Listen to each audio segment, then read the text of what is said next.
നശിപുഷിയായിരിക്കുകയാണ്.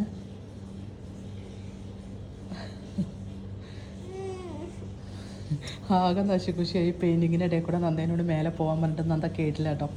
ഇവിടെ തന്നെ നിന്ന് തട്ടിത്തിരിഞ്ഞ് എൻ്റെ കപ്പ് പൊട്ടിയപ്പോൾ ഞാൻ കുട്ടീൻ്റെ കപ്പ് പൊട്ടിയില്ലേന്ന് ചോദിച്ചു. അത് പിണങ്ങിയിട്ട് ആളിരുന്ന് ഉറങ്ങിപ്പോയതാട്ടോ. ഞാൻ വീഡിയോ എടുക്കുന്നുണ്ടപ്പോൾ എണീറ്റു. പിണക്കപ്പളും അപ്പം ഞാനല്ലേ പിണങ്ങണ്ടേ? എൻ്റെ കപ്പല്ലേ പൊട്ടിയത്. അപ്പം നീ എന്തിനാ പിണങ്ങുന്നത്?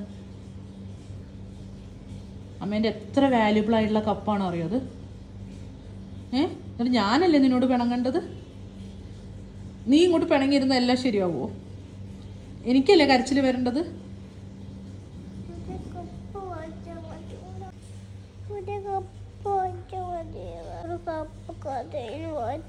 പക്ഷെ ഇതേ കപ്പ് ആവൂലല്ലോ. ഒരു കപ്പ് വാങ്ങിയിട്ട് ഇതേപോലെ പെയിന്റ് അടിക്കാന്നല്ലേ? അതാണ് നല്ല ഐഡിയ. ഇപ്പൊ അമ്മ ഹാപ്പി ആയി. നീ പെയിന്റ് അടിച്ചു തരുമോ?